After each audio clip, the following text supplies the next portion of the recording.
Happy 4th of July, Julie. Please, it was an accident. I know all about accidents, and let me give you some advice. When you leave a man for dead, make sure that he's really dead.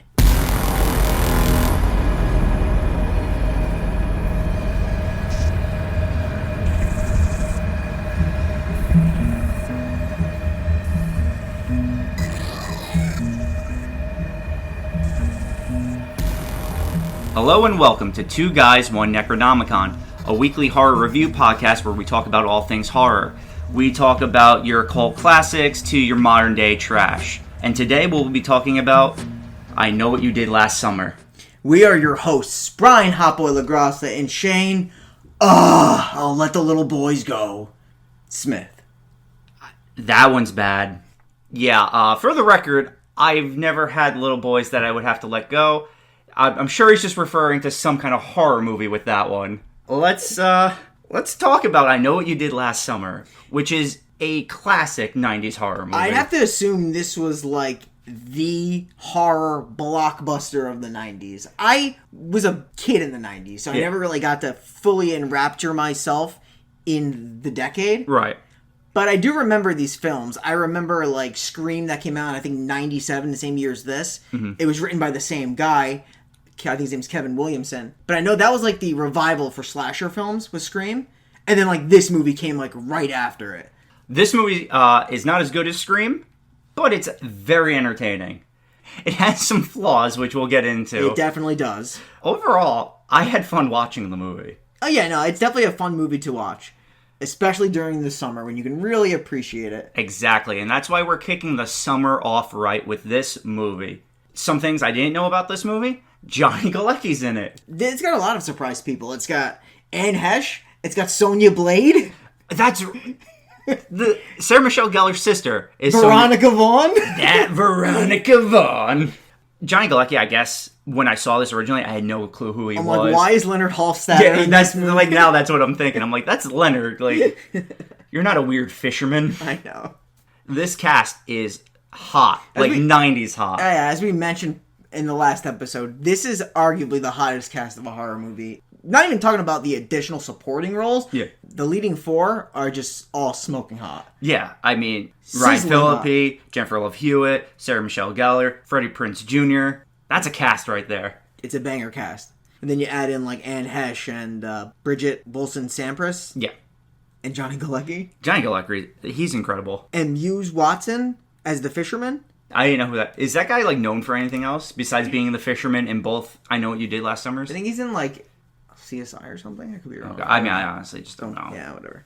He's good though. Muse Watson is very good as the fisherman, for sure. So what we do here on Two Guys, One Necronomicon is we will provide a summary of a film. We will give you a scene-by-scene analysis of said film, and then give you a review and scoring. And our scoring system's on 2G1N, 1 to 10 rating. 1 being a dumpster fire movie, 10 being an absolute crushing masterpiece, and 5, that middle point, of just like, maybe we'll watch it again, most likely not. So like I always do, I'm going to say 10 would be like a Cruel Intentions, and 1 would be like a Camp Blood 4, which I watched yesterday. This is Shane's scale. Now you guys can see his barometer. From his side, and his point of view, how he rates movies. I have other movies that aren't Cruel Intentions at 10. The Elephant Man, 7, something like that. So Shane, before we get into this movie, I want to ask you something. Oh yeah, go right ahead. Friend to friend. Okay, this should be interesting. What makes a movie good to you? Passion?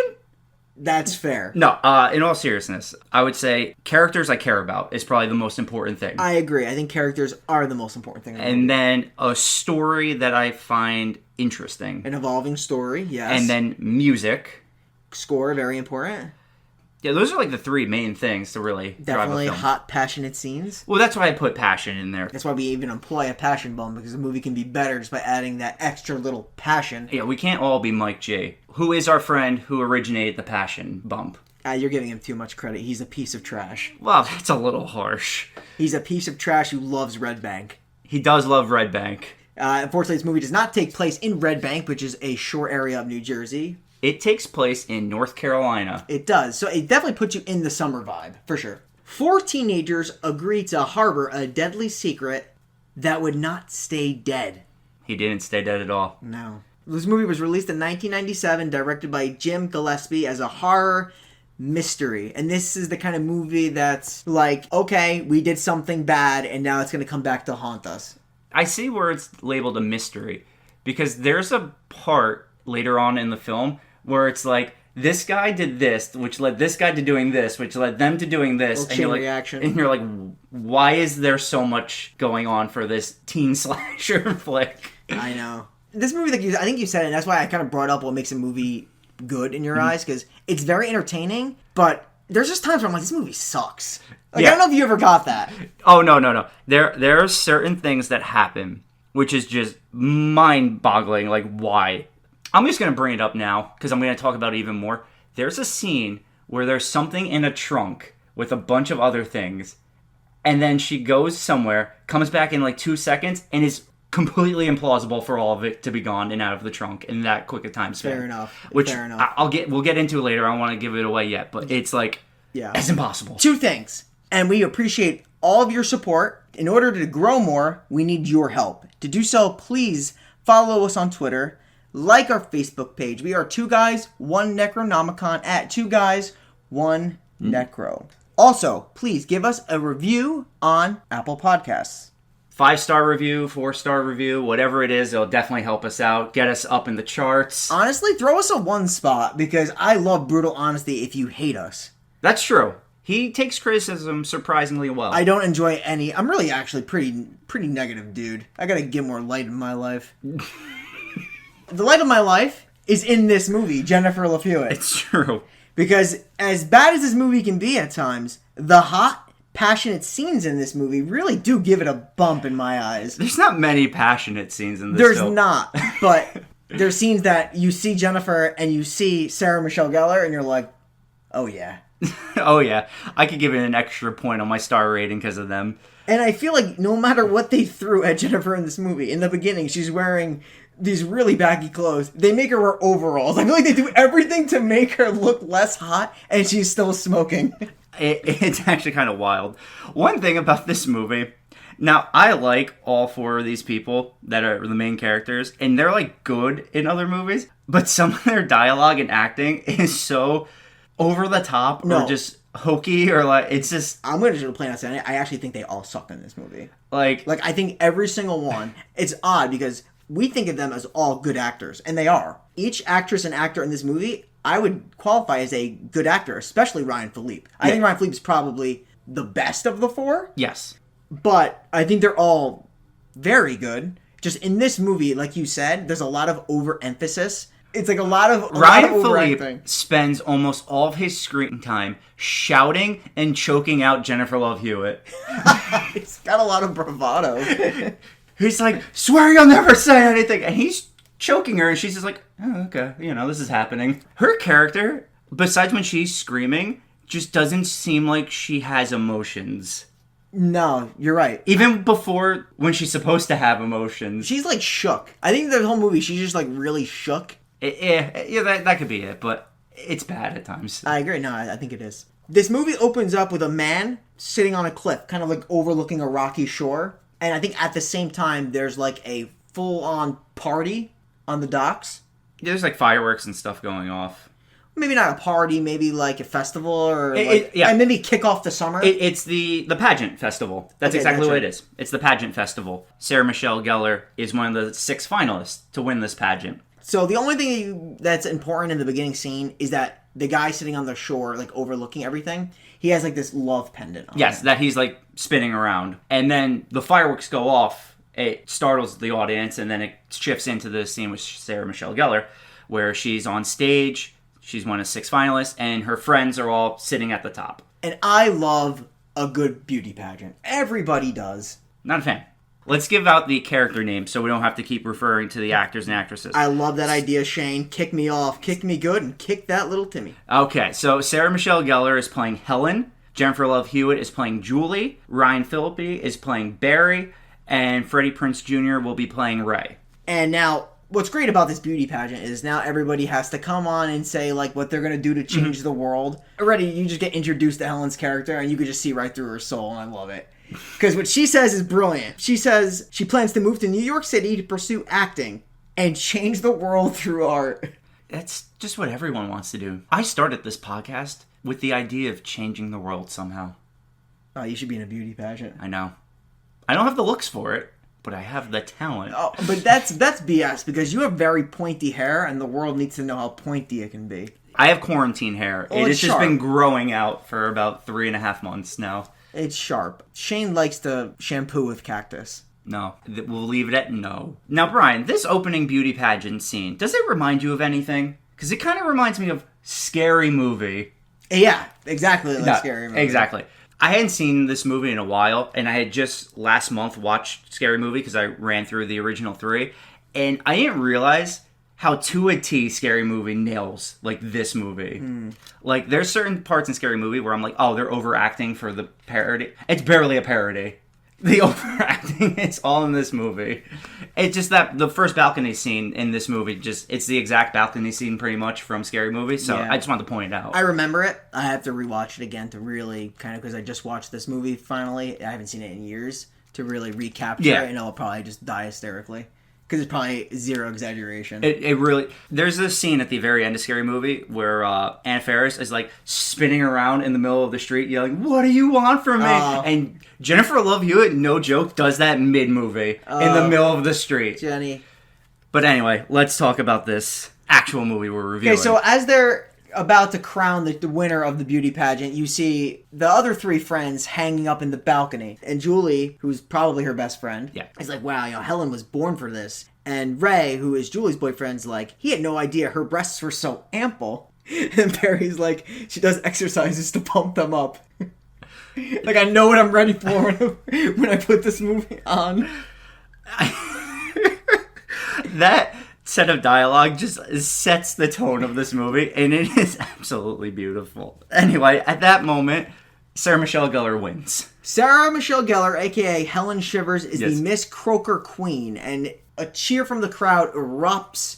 You hear Barry scream from the top of the balcony, "That's my girl! That's my girl!" He's pumped. Scary Movie does that too. After this, they go out on the docks to celebrate, I'm assuming, with the whole town is pretty much there. It's like summer's in full swing, and it's just like a party on the pier. Not by party, but I mean like a celebration. There's like a lot of events. Yeah, and you know how you know it's a party? Because Johnny Galecki is serving drinks. That is, and he brings one up to Julie, and he's like, shoot around the house for Julie. Yeah, because he, even though Julie is in a relationship with Ray, Johnny Galecki's shooting his shot. Well, he's interested, and he should be, because everybody should be interested. Just for clarification, Johnny Galecki's character in this movie is named Max. So Max asks her out if he can take her out in the town before she's leaving. You find out she's leaving to go to like a university in like Boston or something. Yeah. She's kind of like, actually I think she just straight out says no. Yeah, she does. And then he's like, Julie, we've been friends forever, and you can't leave without a proper farewell. And you know what I love about this movie? I love Helen's sister, Elsa. Sonya Blade. You mean the biggest bitch in the world? Look, I love their sister dialogue. She's like her older sister. She's Helen's older sister. And like they have this most irrational relationship. Yeah, it's very hate. Like the name calling and the dialogue is just absolutely ridiculously amplified to a degree that I could not even surmise in my wildest David Lynchian dreams. Yeah, they never have a moment where it seems like they like each other. And I mean, she has to be like in her mid-20s, I would assume.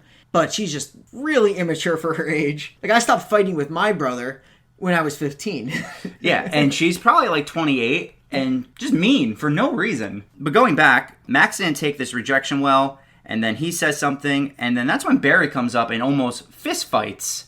Barry's very cocky, and it's interesting how this happens because while Max is giving his whole spiel for a hookup, he kind of walks right in front of him. And he offers up a toast, and he's like, a toast to us. Max is kind of hanging around, like trying to be one of the gang, and then you're right, Barry just takes out his anger all over him. He actually calls him chumbake. Yeah, he's going to take out his anger on Max a few more times in this movie. So he kind of throws him out of there. He's like, you're not hanging out with us. And you know what it's time for, Shane?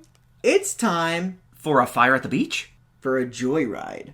which will lead to... A fire at the beach? That's correct. Yes. Who doesn't love a good campfire at the beach? And this is your first tell that Julie's actually a sweet girl. She says bye to Max. You know, no hard feelings. Yeah, no hard feelings. Just bye, because I have Freddie Prinze Jr. Yeah, I mean, Max really can't compete with that. Ray Bronson, what are you going to do? Exactly. So then they go on a joyride, and they go to another beach, where they're kind of secluded, and they're seated around a campfire. And this is important, because they're telling scary stories. Yes, they tell the story of the man who has a hook for a hand who goes around gutting someone. Shane, he's a lunatic killer. Yeah, he's an escaped lunatic from an insane asylum who hooks people. I like this because every person has a different interpretation of this story, which is interesting. Ray's point of view is a lunatic killer with a hook for a hand. You know, there's this girl who's scared and a guy who gets so hot and bothered that he just drives off. And Barry says that, you know, you're telling the story wrong. According to him, boy goes for help, girl stays in the car and hears a scratching sound on the roof. Helen's like, it's not a scratching sound, it's a dripping noise. Barry says, no, it's scratching because a guy has been hung from a tree and his feet are scratching the hood of the car. That's the urban legend from Urban Legend. According to Helen, that's not the case because the guy was decapitated and it was the blood from his severed neck dripping onto the car. And Julie's like, whoa, he wasn't decapitated. He was gutted by a hook. She kind of laughs, gives you the impression that, you know, she's just making it up and as they go along. Right, which is pretty much what they But do. Ray truly believes that this is a true story. At least that's what it seems. It turns into a true story. Yeah, he says, you know, they go back to this girl's house. They find the lunatic's bloody hook in the car door. But he said that's how it really happened. And Barry obviously thinks it's bullcrap, that the story's made up, and Julie tries to, like, interject these, like, one-liner, intelligent remarks. You know what I'm saying? Yeah, well, she's going to be the college student. We were all college students for the most part, and we don't interject these scholarly remarks. So she throws in, she's like, yeah, but she's a 90s college student. It's a little different. It's so forced. That's what I'm saying. It's so forced. Like, I know But that's her character for this film. Because each one, on the beach, you kind of learn a little bit. Like, Helen is going to New York to become an actress. Barry is going to college to play football to eventually play for the Pittsburgh Steelers. No, the Dallas Cowboys. True, he does correct Helen when she says that. Or just... Yeah, he does. He do first say the Pittsburgh Steelers. I think Helen says it, and then he corrects her. Yeah, because he has to replace Troy Aikman. And then what is Ray's goal? I actually forgot what Ray's goals were. I do not know. If his goal was to become a fisherman after this beach, he was successful in life. He literally just becomes a fisherman. His goal was to play Fred and Scooby-Doo. At least he did that eventually. We get a little action, though. We gotta highlight the action between Helen and Barry. Yeah, I was gonna point that out, but they talked first before the action. She'll be on Guiding Light. Yep. He'll be quarterbacking the Cowboys, not the Pittsburgh Steelers, to replace Troy Aikman. They'll elope to Europe or the Caymans, and then she's slowly unbuttoning her jacket, and I'm getting hot and bothered. It'll be the last time you get hot and bothered because it's the last hot scene in this movie. No, it's not, Shane. It kind of is. And then she says, you know, he'll impregnate her with the first of 3 children before he goes to rehab, because you know he's going to get addicted to Vicodin. I thought he meant knee injury. Like, if he's playing football, he, like, hurt his knee and had to go to rehab. Yeah, like rehab for my leg. I mean, yeah, like physical therapy for sure. Yeah, that's what he meant. Was it? I'm not sure anymore. Because he is also kind of an alcoholic. They even say that to him. Definitely an alcoholic. He's very angry all the time. But yeah, so this hot scene's playing out, and then another hot scene's happening a little bit further down. That's what I'm talking about, the other hot scene. And which one are you going to give the passion bump to? We'll give it... I think you could almost give it to both of them, because this is So this is like a super passion bump? Okay. Yeah, I mean, like, as a whole, the cast is so super hot, this is like a passion inferno. Like, the scenes are not particularly graphic. You see zero nudity in this movie. That's true. So this is what we're banking on as the only hot scene in the movie. So I guess that means you know what time it is. Shane, what you got there?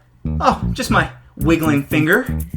Ooh, why is it wiggling, Shane? Well, because something's getting a little hot over here. What do you mean? A little... Ow! Passion bump! Passion bump! Passion bump! My G. Well, that happens. Basically, you see Barry and Helen waiting at the car. You see Ray and Julie coming to them.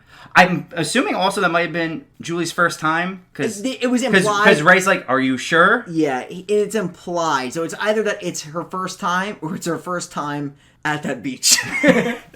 Well, since it's a 90s movie and they always play up the main girl like as a virgin, we'll say it was her first time ever. Just note that the hook from the story, she refers to as a phallic symbol.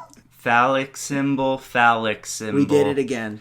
I'm just going to keep bringing up the Wicker Man reference if you say phallic symbol. So, his plot is he's going to New York City. That's his background. Oh, so he is also going to New York City? Well, she's going to Boston. Yeah, no, but that's what I was saying. I didn't know what Ray was doing. Ray's going to New York, and Julie's like, we're not going to work out because you're going to end up going away to fall in love with a black-wearing, body-piercing philosophy student. And he's like, yeah, I'm kind of into that. Yeah, he does say that. That's pretty humorous. But yeah, she thinks their relationship is going to end. He's like, all high school sweethearts have the highest probability of ending up together. And she says, what source do you have for that? And he just points to his heart, and it's like all cheesy. And then they're going to drive away. Barry's absolutely trashed. So Ray's like, I'm driving. And Barry's like, no, you're not driving my car. And calls him a shit smear. Yeah, Ray's like, you're not driving. So I love the remarks, the comebacks in this. Like, oh my god, the 90s are really special. They were definitely special. Because every white person in a 90s movie, with or without a job, was irrationally wealthy for some reason. That's true. Barry is, like, stupid wealthy in this movie. And you know nothing. That's the thing. All these characters, besides Ray, because they point out Ray was poorer, and that's why he shouldn't have fit in with them. I think Max says that to him or something. Yeah. You don't know why any of them were wealthy. You never really learn any backstory about that. No backstory. They're just, your typical 90s wealthy people. The only backstory you get is a little bit from Julie that we'll explain. Yeah. So anyway, they're driving. Barry is being a real ass in the back seat. He's like chugging alcohol. He's like moving up and down, distracting Ray. He then sticks his head out of the sunroof. All right, well, can you blame him? First of all, the music playing in the car is real dull. And this is a hot night, and you got to cap off a hot night with a banger track. Yes. So he flips it on to a different song. And I'm going to give a shout out to my boys GKM. That's Green Knuckle Material. Okay. That's the kind of music I'd be listening to at this moment. It is. They do have some banger tracks. Exactly. Hole, that song hits. It really does. But that's not what they're playing in the car. No, they're playing this lame classical music, so he just turns that volume right up and they play a rockin' tune. And then he sticks his head out the car, drinking and got his arm outstretched like something out of Perks of Being a Wallflower, just really dogging it out there in the coastal landscape. Yeah, but something a little different happens. Barry, being an asshole, distracts Ray. Ray looks back and then absolutely smokes a guy in the middle of the road. The way it's shot, it almost looks like the body hits the windshield and rolls off of Barry's face. I think he does. He has to. The velocity that car hits this guy, not only would his legs probably be shattered unless he jumped up, but Barry would be taken with him. Or he would have just been shot forward, like out of the sunroof. You're right. His hands are out of the car. Yeah, his whole I would say from like his waist up is out of the car. I didn't even know his waist is down at this point. Yeah. Because you don't see. They instantly stop the car and they're like, oh my god, what did you hit? Was it a deer? They're thinking deer, they're thinking an animal, but Julie seems to think that it couldn't have been a dog or an animal. It was too big. The dent in the front of the car was just way too big. Barry realizes there's just blood all over his face from whatever it is they did hit. Yeah. And that's when Julie starts walking and she sees a dead guy on the side of the road. Yeah, so they see the kind of like a fisherman's boot leading up to a dead fisherman. That's right. They find the boot first, then they find him. And then this is when they're like, oh shit, check his pulse. Ray goes to check his pulse. Ray confirms that he's dead. We learn that Ray will never be a doctor. He's definitely not going to New York to become a doctor, to get his MD. That's not happening. So then they're like, we gotta leave the body, or we gotta dump the body. And Julie's like, I'm not doing that. We need to call the police. And this is when Barry loses his shit. I mean, it's gonna kill his future, Shane. Yeah. All they can keep doing is talking about how they're gonna fry, all go to jail. And I was like, if you call the police, it doesn't work that way. I feel like Julie and Ray are trying to think somewhat rationally. Barry is... He's drunk. He's drunk and he's very reactive. Yes. And I get it, and it makes a lot of sense. Why it makes sense? He's drunk, beer's all over the car. Ray points this out. Yeah. Even if Ray was driving, they're not going to believe him. They do have some good points here. Ray's like, I'm driving, I haven't drank anything. But then it is Barry's car, and the police could just say, oh, Barry was the one driving, that's why you hit this guy, it's Barry's car, why would someone else be driving? The police doesn't have to believe them. But they make it seem like all four of them would go to prison no matter what, when I don't think you can convict passengers for the driver hitting someone, right? Unless they do leave, like... I don't, that's a good point. I really don't know. Then again, that guy shouldn't have been jaywalking.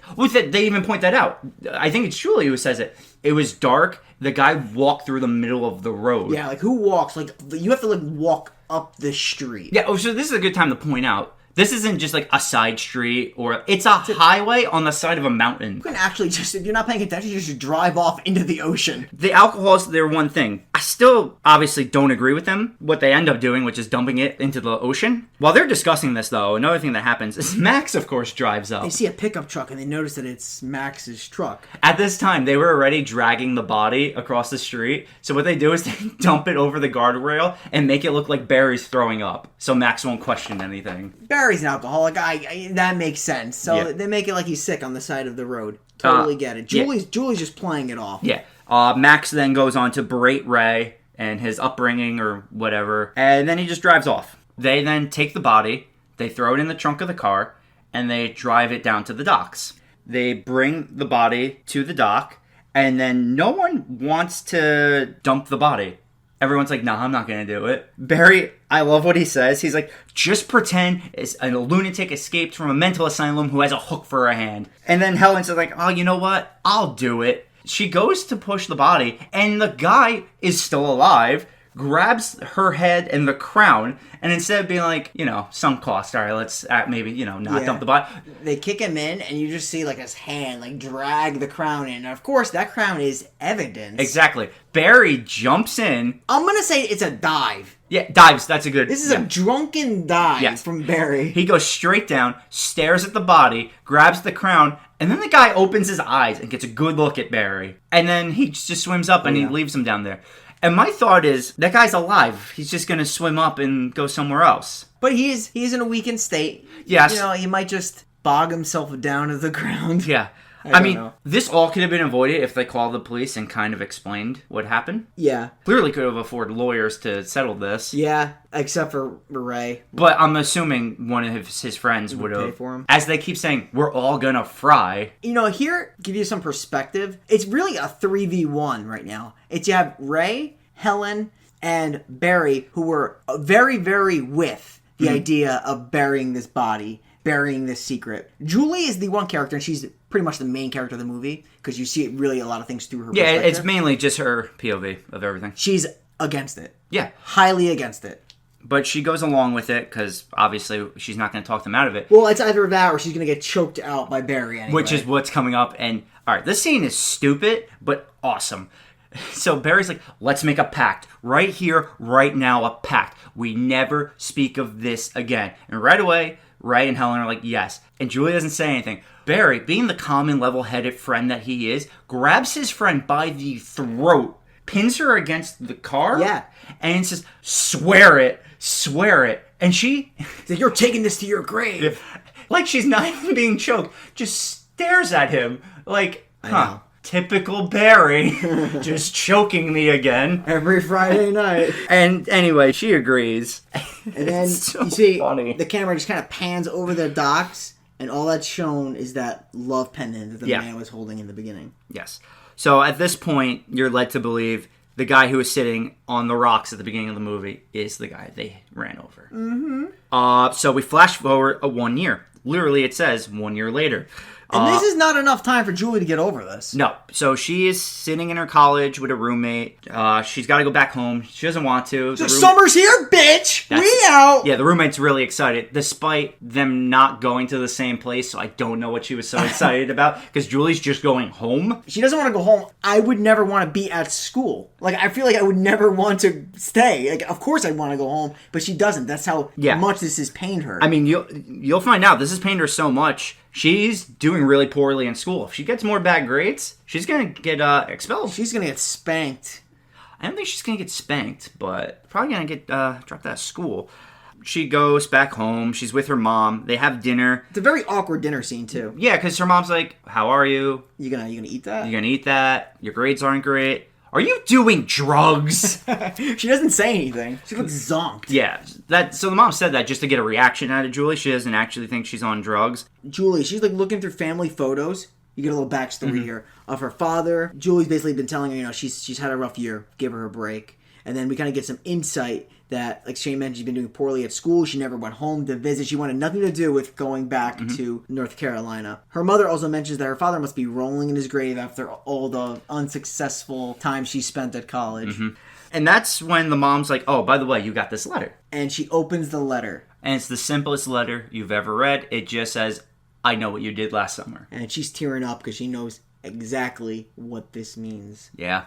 Someone saw her hook up with Ray on the beach. Exactly. Yeah, it's a really embarrassing moment She's for her. like, Mom, who sent this letter? And she's like, I don't know.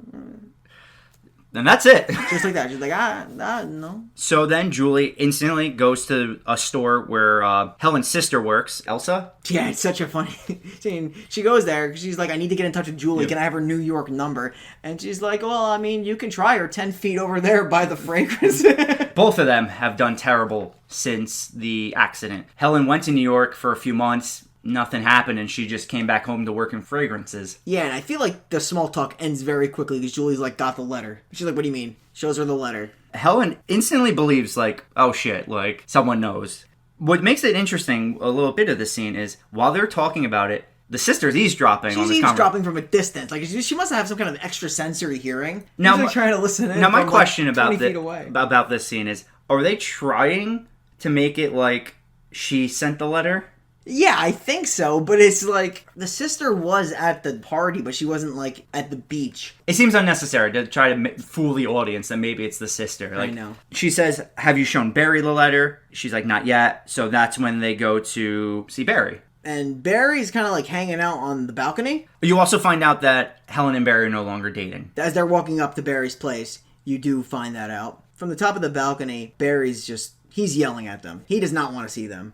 He also doesn't believe anything. He's like, it's just some prank or something like that. And then Julie offers a little background information. The person they killed was named David Egan because she read somewhere that he was found 3 weeks later close to Miller's Dock wrapped up in a fishnet. Mm-hmm. Or a shrimp net. And she's like, the police ruled the death as an accidental drowning, but he died because of them. You also find out Julie and Ray have also been broken up, so none of the couples are together.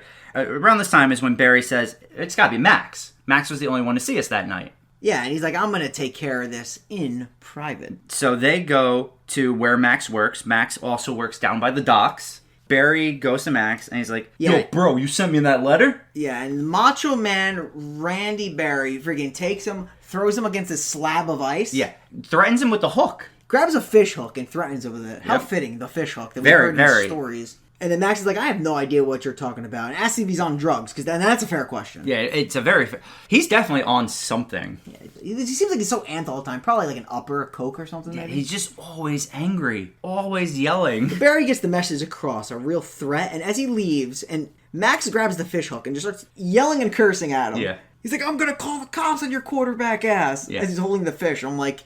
Okay, so you're going to hold this really scary fish hook, but you're like, I'm going to call the cops on you. To be fair, he shouldn't be threatening him with violence. I mean, it's not right. It's better off just calling the police and being like, yeah, this guy threatened me with a hook. But like, why grab the hook? That's a good point. This is where they run into Ray, also at the docks, because now you learn Ray is a fisherman, taking after his father that he knows nothing about other than that he was a fisherman. Correct. And then Barry leaves. Barry, he doesn't want to see anybody, so he leaves. He's too hot. Yeah, and then Helen's like, peace, I'm out. Helen leaves because Ray really needs to have a conversation with Julie alone. And she tells him about the letter, and this is kind of not shown on screen because the scene kind of transitions to him, working, and then Julie's asking, do you think that Max could have wrote the letter? Yeah. The last thing Julie says to him after they're talking, because like Ray seems generally happy to see her again, and Julie says she doesn't blame Ray for what happened, but she doesn't want to know him either. And she walks away. She doesn't walk away, Shane. Yeah. All right. So there's a few times where like people just sprint for no reason. There's a scene where Helen runs, but she does that run where her arms are like flailing in the air. Arm run. Like we did in a movie we made years ago. Yeah. One of those inflatable tube men at the car lot. Now, one thing this movie does do wrong, well, not one thing, many things, but one thing I think a major downfall of this movie is this next scene. You see Max doing his job. Max so far has been billed as the main suspect of who could have wrote this letter. Quality suspect, and I'll tell you why. He's boiling a lot of crab. He works at the docks. There's fish hooks everywhere. He dies. A guy in a fisherman jacket gets a hook, hooks him through the jaw. Yeah, it's like under his chin. Pulls him across the table, and you just see blood just like all there. Now it's like you don't have that like maybe it's someone they don't know, maybe it is Max. Now it's like, oh, Max is dead. The only person you've introduced that it could possibly be. So it is just now it's just a matter of like we don't know who it is, and neither does the audience. Yeah. Well, it could be somebody you've seen up to this point, but most likely not. Yeah, that's the thing. It could have been interesting if they led you on that, like, maybe the guy who got hit was rescued by Max. Not that that's what should have happened, but, like, make you maybe believe that, and then, like, Max gets killed later on. I don't know, I just feel like... Yeah, I know what you're saying. You're saying you're getting robbed of a mystery. Exactly. And this movie is a mystery. Yes. Supposedly. The mystery is that you don't know what's going on until it's explained to you. But, yeah, so Max he's down. Our scene transitions to Barry, who's working out, and he's punching some bags. He's getting a good workout in. And you know you have to do it after a workout? You gotta take a shower. Yeah. What does he see in the shower? He sees a shadow in the corner of his eye. He looks around, doesn't see anything. Quick shadow, classic horror movie, little, thing you see on and off. And then he walks back to the locker room, notices a Polaroid sticking out of his locker. Yep. And it's a photo of a micro penis, and it says, I know. Oh, wait, that's Scary Movie. My bad. What is it? It's a picture of his car that night, and the back of the Polaroid just says, I know on it. Very ominous. So Barry goes right up to the front desk. He's like, who else was here? Who else was here? He's like, no one, sir. You're the only one here tonight. Nice. And he notices his jacket's missing, and he's pissed. That's a nice jacket. It's a good jacket. He goes outside, and he sees a guy in a car. So he does the rational thing and chases a car that's going in reverse. Did you check the peel job on this car? Oh, dude, hell of a peel. Yeah, that was a great... This guy must hit those Ks hard. I know. I wish I could handle a car like that. No, it was a sick car, dude. Sick car. So then, anyway, while he's chasing the car does the logical car thing, goes forward to run him over, especially when you're the killer of the movie. I'll give Barry this. He ran for a while before it caught up to him. Yeah, he ran for a while and then got drilled through a building. Yes. Luckily for Barry, it isn't his time to die. The killer just stands over him, shows him the hook, Taunting him. and then walks away. And now that's another thing with Max. If Max is still alive, it could be like Max taunting him with the hook. What I will say, and the only reason why the audience would maybe dispute this, is that Max is not very tall. Yeah, that's true. The killer's kind of tall, but I agree with you. I think you still need the element of mystery there. Yeah, all we do is talk spoilers, so it doesn't matter. You don't know yet that the person they hit is actually still alive and killing them. So it could have just been that since Max saw them, what they did, he could have just been attacking them because they all kind of were shitty to him. And he was a dick to them too, but it doesn't matter. But Barry's not dead. He's actually in the hospital at this point. And he's being visited by his 3 friends. And I say friends in quotation marks because right now everybody hates each other. And Julie's like, all right, now is as good a time as any to go to the police. But Barry, even in his state, says absolutely not. Because if the guy wanted him dead, he would have did it last night. And I completely agree with him. Yeah, no, he's not wrong. And Ray's like, it still could be Max. Yeah, because they don't know Max is dead yet. So Max is still in their radar, the number 1 suspect. Okay, so Helen and Julie have the bright idea of, and I mean this, it's actually a good idea, looking up David Egan and looking up family members of David Egan. Mm-hmm. And that's when they find, I know it's played by Anne Hesh. What's her name? Melissa Egan, I think I want to say. Okay, we'll go with Melissa. Missy Egan. Missy Egan. Yeah, so they found an article from July 5th, a day after the incident, 2 years ago, where a girl named Susie Willis actually drowned after she was in a car that skidded off the road, and it was driven by David Egan, who escaped unharmed. Yes. To follow the plot, 2 years ago, that happened where David Egan lived in a car crash. Susie was killed. The year after that is when the 4 of them ran over who they believe is David Egan. So right now, who was sitting there on the 1-year anniversary of the accident. Exactly. That's the beginning. He's kind of mourning the loss of his love. But so right now, this is 2 years from that incident of Susie Willis dying. So then they find out that David had a sister, and they track down the sister's home, and that's where they drive to. And she lives in the sticks of Maribel, as they say, which I guess in here is like some kind of backwoods area of North Carolina. Yeah. And they go to the house. Doesn't seem like anyone's there. There's a nice little Jodie Foster joke about knocking on a serial killer's door as they approach the house. Mm-hmm. I respect it. It's a good reference. No one seems to be there, but then Missy comes from behind. She talks to him. She says that was her brother that died. Now she just lives alone. There's no one else. It's just her. And Missy Egan is played by Anne Hesh, you mentioned earlier. She's looking good. Oh, I mean, it's a hot cast. Now, we didn't mention Johnny Galecki. Was Johnny Galecki looking good? Johnny Galecki's hot. Yeah, all right. We'll go with Give it to him. But they have to play this off to get information from Missy. So, did David have any friends or anything like that? This is Julie asking. Yes. Because the whole idea is, they're like, we need to get in your house because they need to look for things. They're like, oh, our car stalled down the road. Yeah. They need to call AAA. So Helen goes away and calls AAA. But she runs into a slicker on the side. Do you remember? Like, she turns around and there's like a little jump scare because you see like a slicker in the house. Yeah. The fisherman slicker. Yeah. Now, I'm going to use the word slicker a lot. Okay. Because they call it a slicker, and a slicker is a fisherman's outfit. So now they're leading you to believe it's Anne Hesh? To some degree, I guess. Okay. I mean, we clearly can establish from just, like, seeing it's a tall man. But, you know, maybe it's Anne Hesh. Or maybe she knows the killer. David had one friend, right, that came to visit? Yeah. She asked, like, what was the name of the friend, if you don't mind asking. She's like, oh, it's, Billy Blue. She's Yes. like she doesn't really give the answer. She like kind of mumbles it. Yeah. And she's like, you know, we were, sweet on each other for a little bit. We were sweet on each other. I'm going to start using that. That's so great. You know, she says, I think he couldn't be with me because he saw David every time, like, he saw me or something like that. That just leaves Helen and Julie feeling pretty sad and pretty terrible about what they did. It's good to see they feel regret for actually...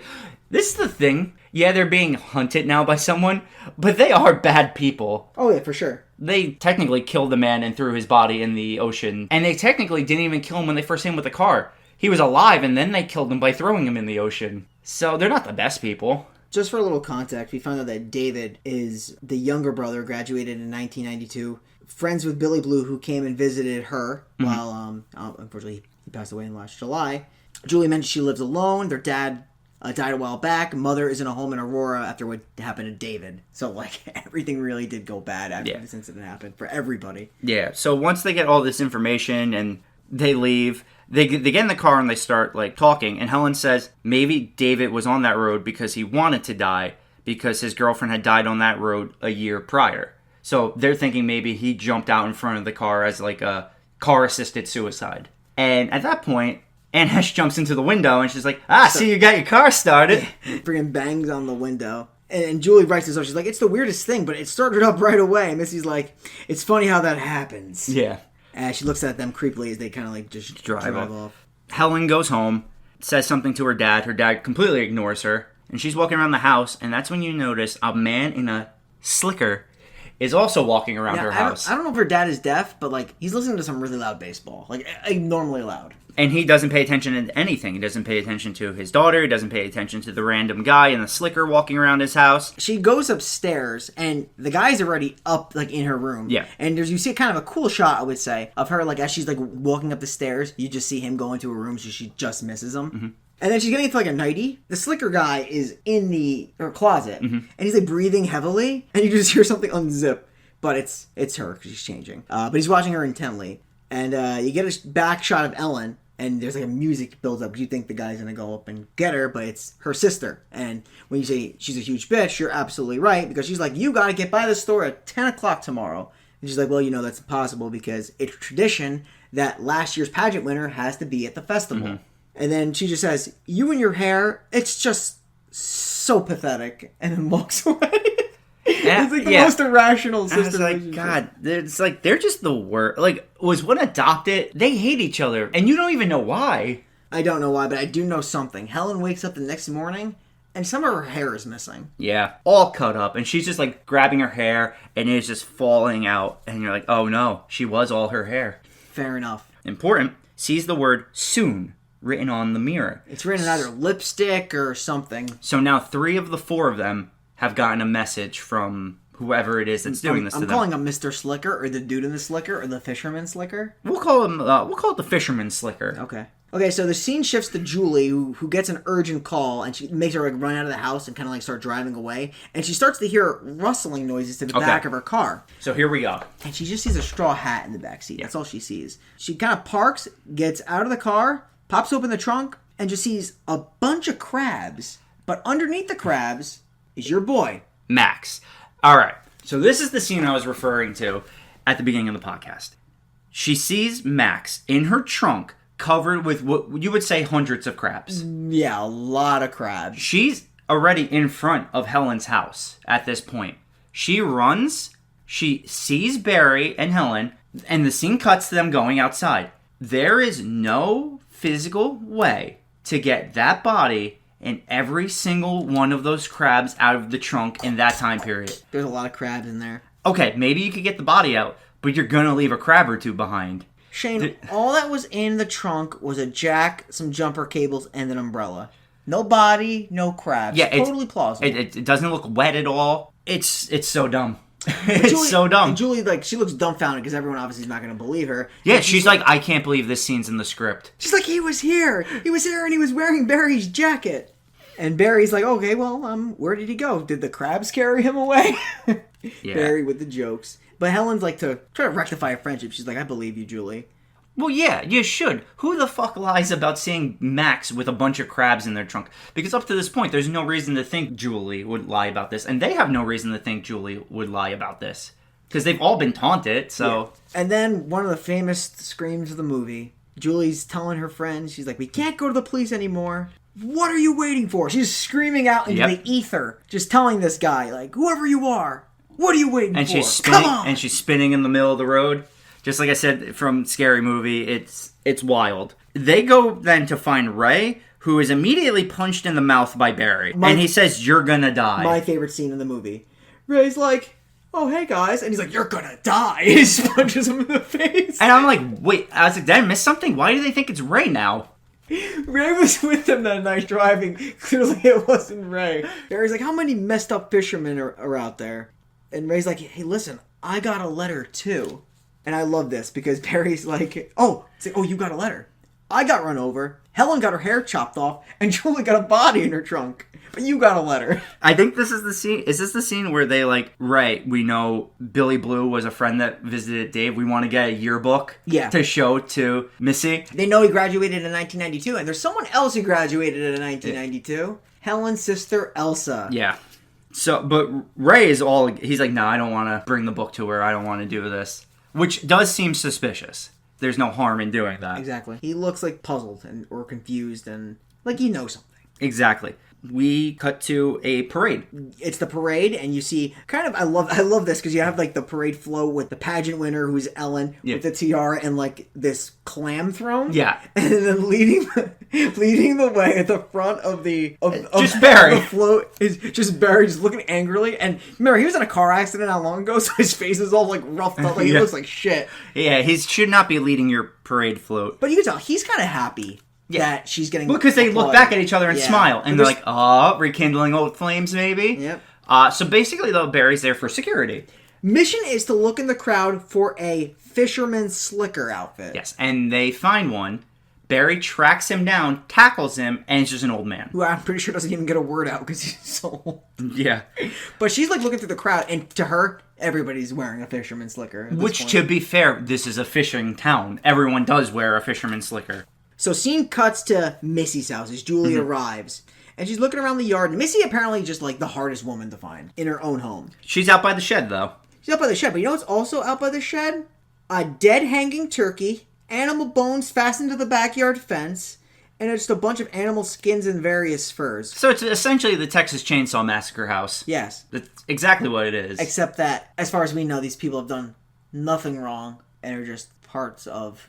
various crimes. Well, the Texas Chainsaw family didn't do anything wrong. They were just hungry. Oh, they were just abnormally hungry.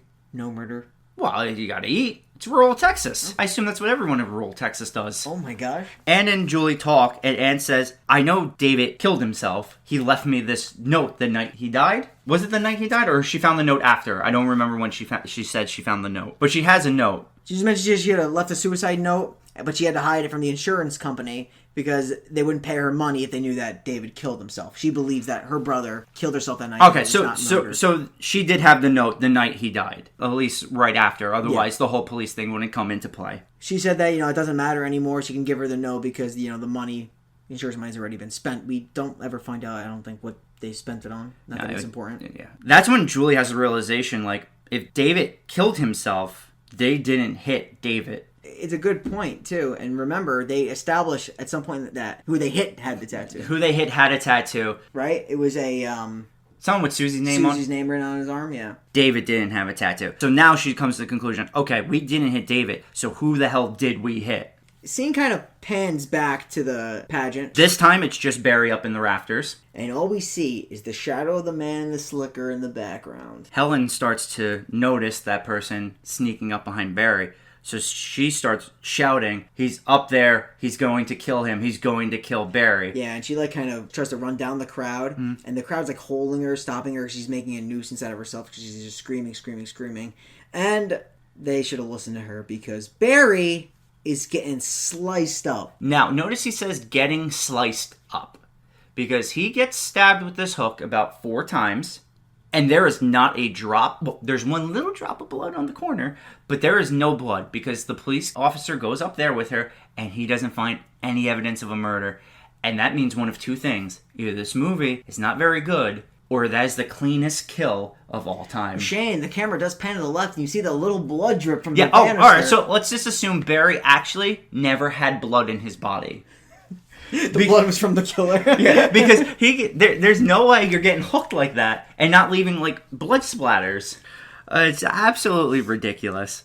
The more we talk about this movie, the more I realize I might have given it too high of a grade. Yeah, the movie is actually just riddled with goofs, too. I'm not going to even get into them, but you can do a lot of offline research. Or even just watch the movie, you will spot them. Yeah, as much as we're making fun of it, though, I did enjoy watching it because it is funny. And it is entertaining. And I think that's why I gave it a better grade than it deserves. That's fair. The police officer drives Helen home. Takes her home. The officer's kind of like making a mockery of the story because he obviously doesn't believe her.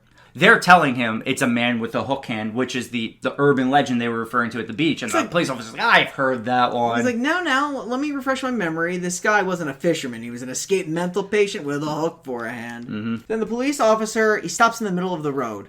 And he's like, we're going to have to take this really, really thin alleyway. So he pulls the car in reverse and pulls into the alley. Oh, my God. The officer gets stopped in the alleyway because there's a guy fixing his car in the middle. And the officer gets out. He walks up to him. Hey, sir, you need some help over there? And I guess it's a small town, but the guy clearly kind of looks a little suspicious. Oh, yeah. And then Helen realizes who it is. So he's wearing a slicker. Yeah. So she calls out to the cop. So he turns around and goes, huh? And the guy just comes and guts him. And she runs. Well, wait. Before she runs, she does the unthinkable. She fucking breaks the back of the police car window. She kicks out the back window. Which I don't think can happen. Probably. I feel like more people getting arrested would kick out the back of a window if it was that easy. Yeah. After she kicks out the window, she could easily just reach her hand out to open the door, but she fucking like power dives out of the window. She was feeling herself, Shane. Yeah, so then the chase is on.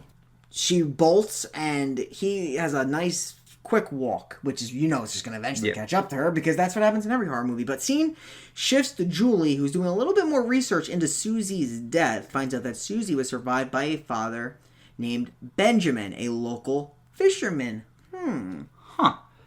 Back to Helen. Helen runs into her sister's store. It's actually her family store. I think they mentioned it's the father's store. But the father doesn't work. He just watches baseball. Elsa's still working, but the door is closed. And she's like banging on the glass to like let her in as you just see the man in the slicker slowly walking towards her.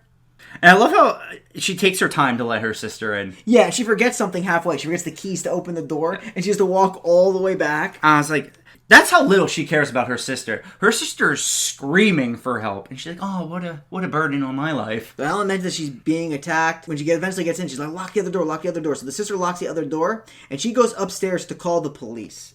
And as Elsa's locking the other door, she turns around, and she gets the hook. The killer just slices her throat with the hook, and blood splatters up against the window. Helen calls out for Elsa, but she hears no response. You just see the body getting dragged away by the killer. So Helen walks through the store right now. It's just full of mannequins. The mannequins are draped with this plastic. Even though one is clearly a man. It's so true. The lights kind of flicker off. She kind of notices one mannequin slowly move. This mannequin is wearing a slicker outfit. Yeah.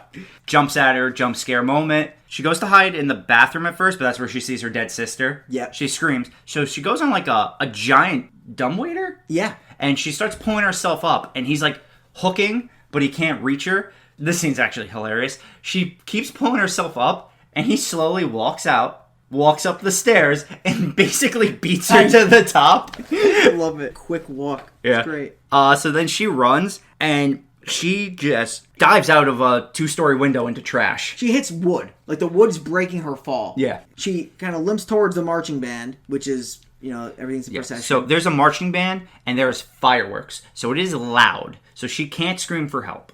And guess who's there, of course. Interrupting her on her way to safety is the man in the slicker grabbing her, and she's trying to fight him off. And I think she's giving him a couple of good shots, but it's just, they're inaudible. It's too loud. And then she gets killed off screen, kind of, because you don't really see the hook connect with her. It's not the movie for kills. It's very soft killing. It's all hooks. I think Johnny Galecki kill was probably the best in the movie. Yeah, it was.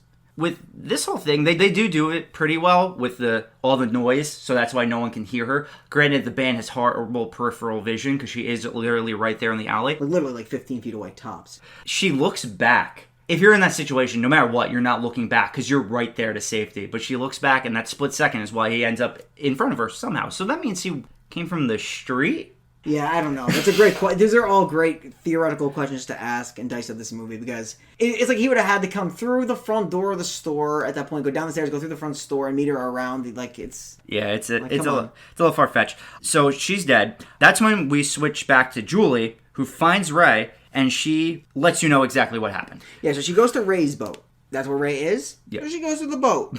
And she lets him, like Shane mentioned, she lets him know what happened. That it was not David Egan that they killed, but it was somebody else in the middle of the road that night. It was Ben Willis. So, to break it down, Ben Willis is Susie Willis's father. Ben Willis blamed David Egan for killing his daughter 1 year ago.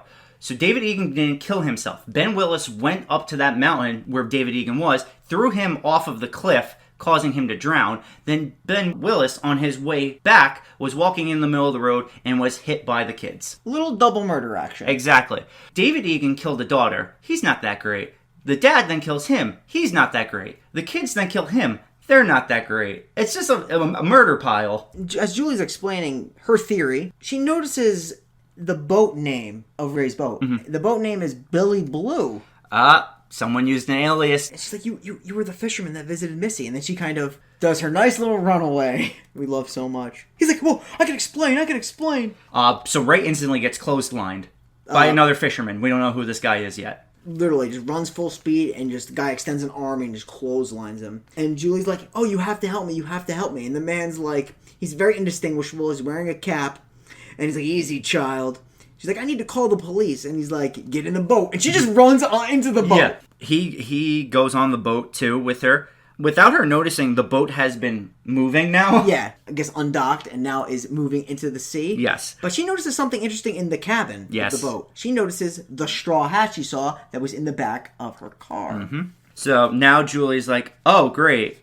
It's this guy. This man is indeed the fisherman slicker himself. Benjamin Willis. Yes. So Julie runs. She tries to grab a flare gun, but it's the 90s and it's a horror movie, so she fumbles it into the ocean. Of course, an old hook hand is there, and he's ready to go, Shane. Yeah. The boat is moving, and she can actually see Ray from the other side of the pier, and he's taking a motorboat out to meet her, because she's too far. Is it a motorboat, or is it a little dinghy? It's got a motor, though. It does. It does. I want to call it a little dinghy. We're going to go with a little motor dinghy. Okay. And she notices a grate. Mm-hmm. And she hops into the grate that's in the boat. As he's like, trying to hit her, he slashes the grate with the hook. That's when Ben and Ray start to fight.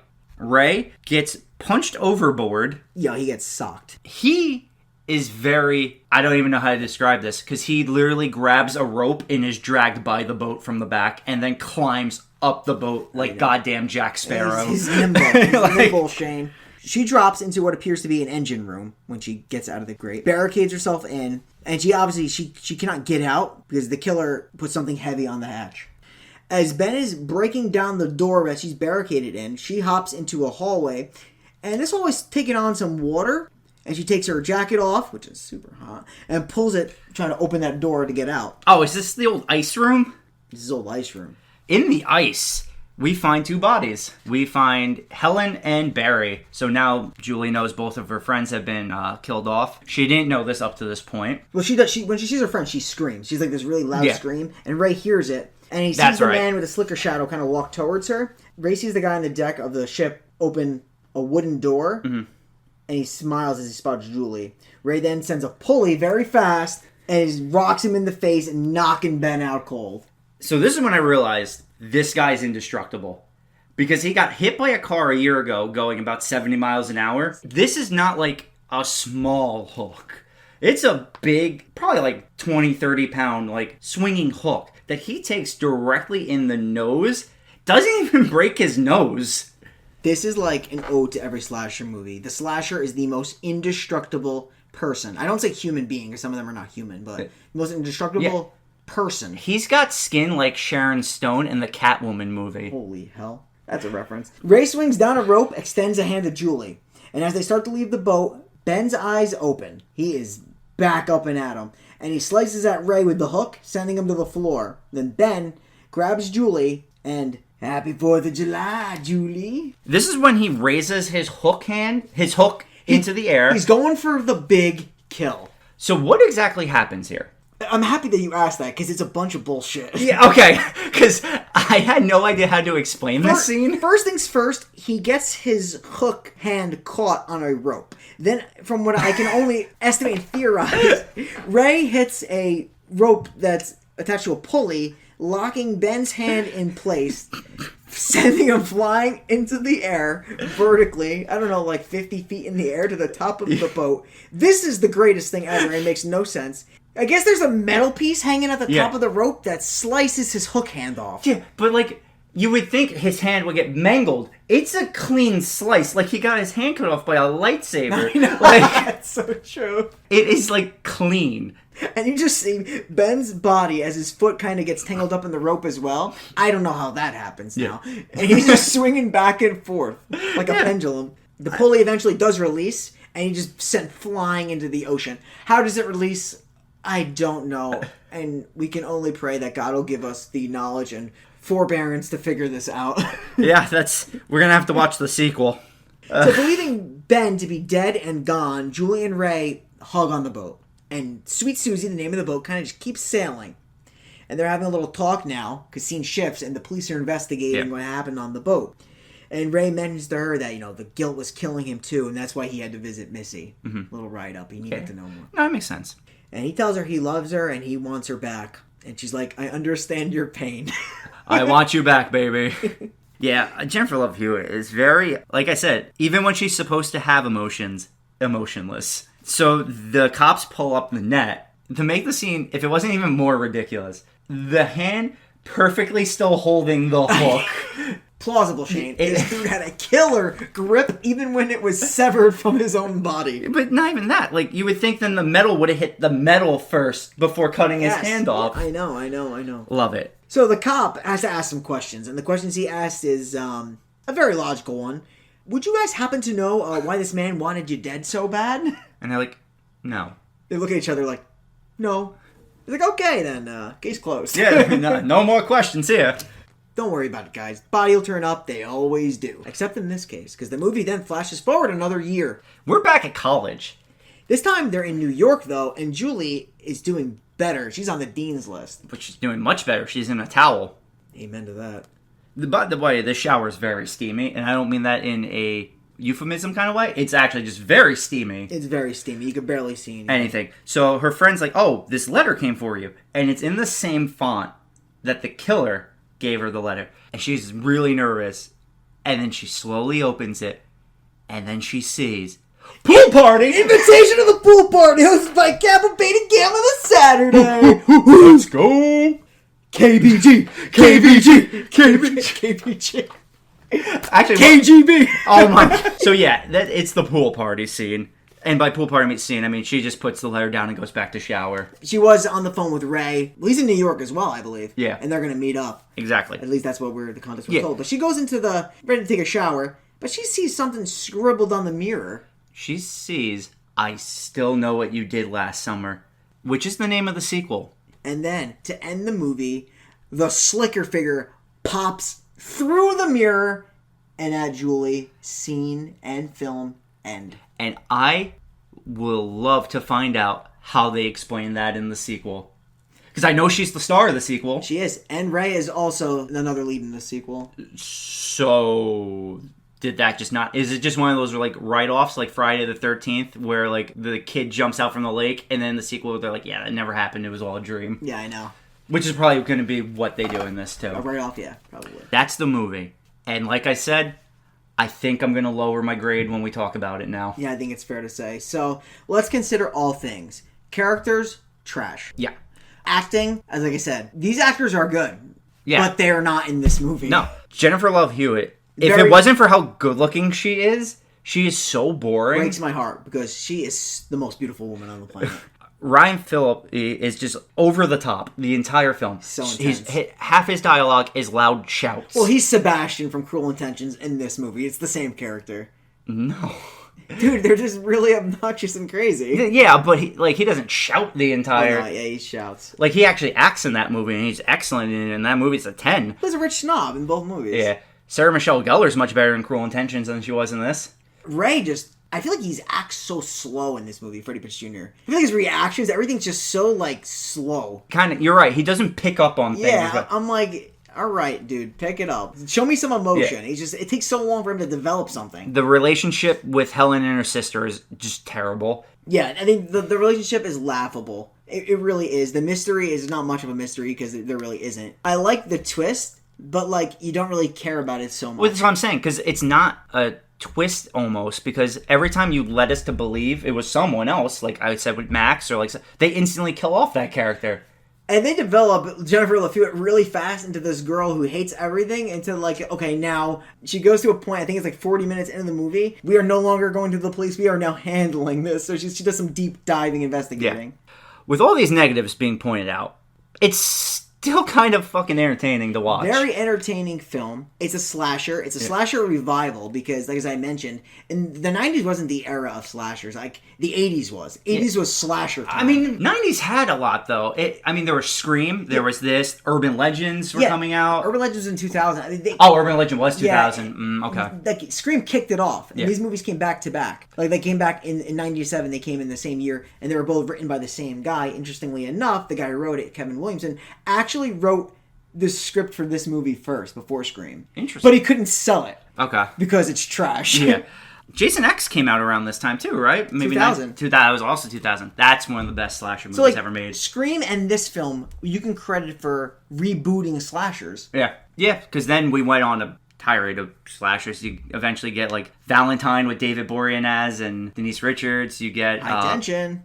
My Bloody Valentine 3D. Oh, the remake. Well, I thought we were talking about bad slashers. Oh, bad that's slashers. That's why I didn't mention High Tension. That's why I threw out My Bloody Valentine 3D. Like, you think consider Wrong Turn a slasher?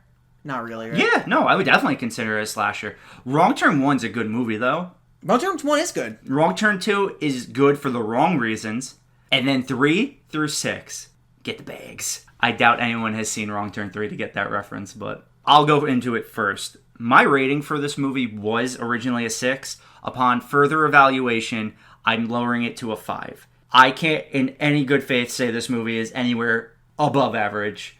So it is a average 90s slasher that is not that good, but it's entertaining to watch. So it's definitely watchable. It's a 5. It's like, if you're bored and just want to watch like a fun slasher with no thinking involved, just you could throw on I Know What You Did Last Summer. Yeah, I mean, the kills are not even convincing either. The reveal of the guy, like, nobody freaking cares. Yeah. No one has a stellar performance. But, like, Ryan Phillippe is funny. He's funny. The movie's funny. Yeah. For sure. I gave it a 6. I actually had it as a 5 throughout pretty much the whole movie. I gave it, I guess you could give it the star bump, the hot bump, the passion bump. So you're going from 5 to 6, and I'm going from 6 to 5? No, I have it as a 6, but when I was watching it, I'm like, this is like a middle of the pack movie, like right at the 5 point. Yeah. But I'm giving it a 6. I mean, I guess more or anything else on the entertainment value of the movie. Exactly. That's why I was originally giving it a 6. I was never bored watching this movie. I was never like, this needs to end or this is going too long. I was just like, this just isn't good. I compare it to Urban Legends. It's the same thing. That movie just absolutely sucks. Like, it's not good. I like the first one. Oh, I like it too. The second one's bad. The acting is horrible in the first one. Like, Jared Leto removed from that movie would be a train wreck. But it's really bad. The kills are definitely better in that movie than this movie. But, like, it's so entertaining to watch. So, there's you gotta balance entertaining with good movie. This movie is not good, but it's entertaining. So, judge it, it's like a 5 or a 6. I gave it a 6. Shane gave it a 5. Yeah, there's much worse you could be watching than this. Like, if you haven't seen this movie, I would not tell you not to watch it. I would say go for it and make your own opinion on it. It's worth it. The reason why I always say, like, the point of, like, they being hot in this movie, it is important because the producers of this film were actually looking for hot people to cast. Well, they cast it like the hottest actors and actresses of the 90s. Like, Can't Hardly Wait with Jennifer Love Hewitt. Was that same year as this or the year after? The year after. Okay. In that movie. And then Buffy had just started around this time, I believe. Can't Hardly Wait. Freddie Prinze Jr. was eventually going to do Scooby-Doo and write for WWE. Of course. So interesting, this movie could have been very different because there was a lot of other people that were offered roles. Melissa Joan Hart was offered Julie, turned it down. Good. Oh, I love Melissa. Melissa. She never, like... Nobody's Jennifer Love Hewitt, so let's I'm not even going off of looks. I was just never a big Melissa Joan Hart fan. Fair enough. Danielle Harris was considered for the role of Julie. Would have absolutely loved it. Probably the Danielle modern day Scream Queen or something. Yeah, she's one of them for sure. And Jeremy Sisto was a finalist for the role of Ray. Yeah, I could see him being Ray, yeah. Probably would have been better in all honesty. But then again, you never know. I feel like everyone had acted bad. They probably were supposed to act bad intentionally. Who knows? But what's cool is that actually when auditioning, Jennifer Love Hewitt auditioned for the role of Helen, and Sarah Michelle Gellar auditioned for the role of Julie. I feel like that happens all the time with these movies, yeah. Interestingly enough, they make a reference to Dawson's Beach in the movie, a reference to Dawson Creek, which is also written by the same guy, which is interesting. That guy was writing a lot in the 90s. And if nobody knows, this was actually a book written in 1973, minus the slasher aspect, because when this movie was made, the author, Lois Duncan, she opposed the fact that this was a slasher. Her daughter was murdered by an unknown assailant in 1989. That's dark. Very dark. Another thing, and the most important and funny thing about the movie, Julie James actually never sees the killer in the fisherman slicker outfit. Yeah. I guess you're right. At the end of the movie, he's not wearing it. He's just in his straw hat and sailing. Huh. I never... The more you know. Unless... At the end, is when he jumps through the glass. Is he in the fisherman slicker? He is. That's a good point. That is a good point. But no, they're going based off of the actual movie, not a shitty jump scare to end the movie. Exactly. All right, that's interesting stuff. And that should pretty much do it. I think we've talked enough about this movie. That'll conclude this episode. What I will say is that next week is the start of our summer bash of slasher campy fun. And we are starting it off. Don't say it. Oh, I'm gonna say it. Don't say it. Let them simmer. So you want to leave it? I want them to stool in this. Then I guess I'll just say this. Tune in next week where we spend some time around the campfire.